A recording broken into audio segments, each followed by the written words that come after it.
डोशासोबत खाण्यासाठी आपल्याला एक चटणी बनवायची आहे। प्रथम आपण कढईमध्ये थोडंसं तेल टाकून घेऊया। नंतर उडीद डाळ, चना डाळ, मिरची याला छान फ्राय करून घ्यायचं आहे।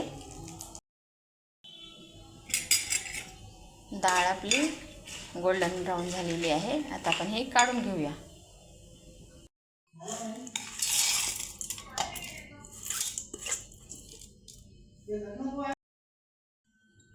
गूळ,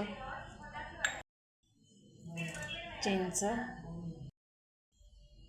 मीठ,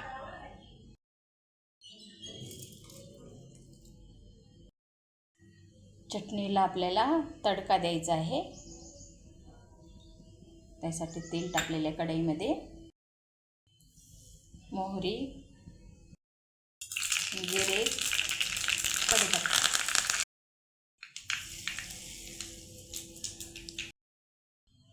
चटणी आपली रेडी आहे।